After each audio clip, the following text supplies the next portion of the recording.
Welcome to shops of blessing. దేవుని కృపలో భద్రపరచబడి నూతన దినములో ప్రవేశించాం. ఈనాటి దేవుని వాగ్దానం, నీవు భయపడనక్కరలేదు, బాధించువారు నీకు దూరముగా నుండెదరు. Tyranny will be far from you, you will have nothing to fear. యెషయా గ్రంథం 54వ అధ్యాయం 14వ వచనం. Praise God. ఈ నూతన దినములో దేవుడు మీ కొరకు సిద్ధపరిచిన ప్రతి దీవెన ఆకాశపు వాక్యళ్ళు విప్పి మీ మీద కృమ్మరించునుగాక. మరి ఒక నూతన దినాన్ని ఆరంభిస్తున్న నేపథ్యంలో ప్రేమ కలిగిన వాగ్దానము ద్వారా దేవుడు మనల్ని దర్శిస్తూ ఉన్నాడు.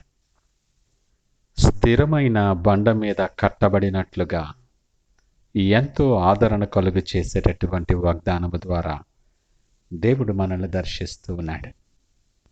మన అనుభవాల్లో, మన ప్రయాణాల్లో ప్రతిదినము కూడా ఎంత వద్దనుకున్నా, ఎంత కాదనుకున్నా సరే, ఏదో ఒక రూపంలో తరచుగా మనల్ని పలకరించుతూ ఉంటుంది భయం. నీ ఉద్యోగములోనూ, నీ భవిష్యత్తు గురించో, నీ కుటుంబము గురించో, మరేదో విషయాల్లో ఏదో ఒక విషయంలో భయం నిన్ను వెంటాడుతూనే ఉంటుంది. వాస్తవానికి మనం భయపడినంత కొలది అపవాదికి మేలు. ఏదో ఒక కారణాన్ని చూపించి ఇంకా మరింతగా నిన్ను కృంగదీసే ప్రయత్నం చేస్తాడు అపవాది.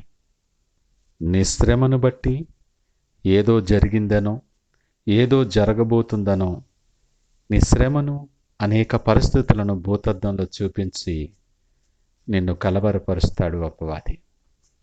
నిన్ను ప్రేమించే దేవుడు నిత్యము నీతో పాటు ఉన్నాడు. నీ బాధలను చూసేటటువంటి దేవుడు ఆయన. నీ భయాలు సమస్తమును ఎరిగినటువంటి వాడు. నిన్ను ఎరిగిన దేవుడు ఈ ఉదయకాలము నీతో మాట్లాడుతూ ఉన్నాడు. ఆయన నడిపించే దేవుడుగా ఉన్నాడు. నువ్వు భయపడద్దు, నువ్వు భయపడక్కరలేదు. నీ భయములన్నీ కూడా నేను తీసివేస్తున్నాను. నీకు భయము కలిగించే ప్రతి పరిస్థితిని, అది ఏ ఆటంకమైనా నేను తీసివేస్తున్నాను అంటున్నాడు. నీ దుఃఖ దినములు సమాప్తమయ్యాయి. ఇక నీవు కన్నీళ్లు విడువవని నీకు వాగ్దానము చేస్తూ ఉన్నాడు. అంత మాత్రమే కాదు సుమా, నిన్ను బాధించువారు నీకు దూరముగా ఉందురు. దూరంగా ఉంచుతాడైనా. వారితో నేను యుద్ధము చేస్తాను. అది వ్యక్తులైనా, పరిస్థితులైనా, మరింకేదైనా నీ దరికి రాకుండా నేను వారిని దూరముగా ఉంచుతానని వాగ్దానం ఇస్తున్నాడు. మనస్సు నిండా, నీ మార్గము నిండా అనేక భయాలతో, ఆందోళనలతో నిండి ఉన్నావేమో. భయం వల్ల ఏమీ చెయ్యలేక నీ ఆలోచనలు స్తంభించిపోయిన నేపథ్యంలో ఉన్నావేమో. దేవుడు నీతో మాట్లాడుతున్నాడు. సూటిగా నీతో అంటున్నాడు ఈ ఉదయకాలం, నువ్వు భయపడక్కర్లేదు, ధైర్యం తెచ్చుకో. చాలాసార్లు నీ మనసు భయం మీద దృష్టించుట వలన ఆయన మాట మన చెవికి చేరటం లేదేమో, మనం వినిపించుకోవటం లేదు. దావీదు అనుభవాలను జ్ఞాపకం చేసుకో. దావీదు అంటున్నాడు, యెహోవా యొద్ద నేను విచారణ చేయగా ఆయన నాకు ఉత్తరమిచ్చెను. నాకు కలిగిన భయములన్నిటి నుండి ఆయన నన్ను తప్పించెను. నీ విశ్వాసాన్ని బలపరిచి ఆదరణ కలిగించేటటువంటి గొప్ప మాట ఇది. నీ విశ్వాసం ఉంచి ఆయనను నమ్ముకో.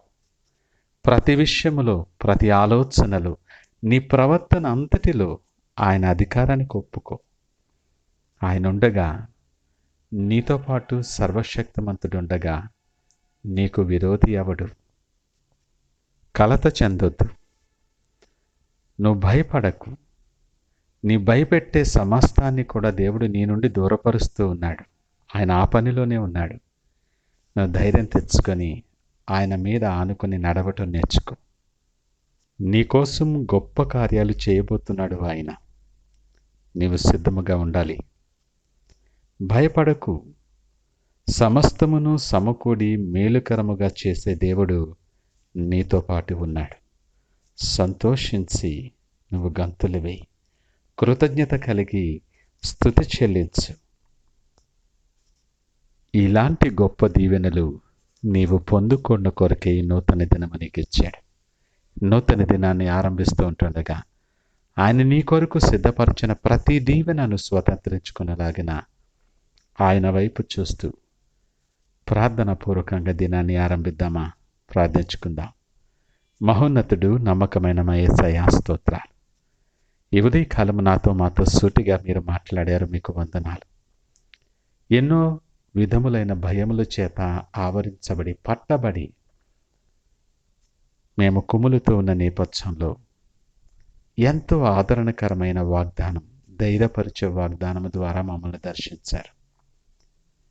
మమ్మల్ని బాధించే ప్రతి పరిస్థితి, మమ్మల్ని భయపెట్టే ఎలాంటి పరిస్థితి అయినా మాకు దూరంగా ఉంచుతానన్నావు. నీకు వందనాలు, స్తోత్రాలు. మా చేయి పట్టుకొని వెలుగుకరమైన మార్గాలలో, దీవెనకరమైన మార్గాల్లో నడిపించి మీరే మహిమ, ఘనత, ప్రభావాలు పొందమని యేసు పరిశుద్ధ నామమున అడిగి వేడుకొనిచున్నాము తండ్రి. ఆమేన్. God bless you.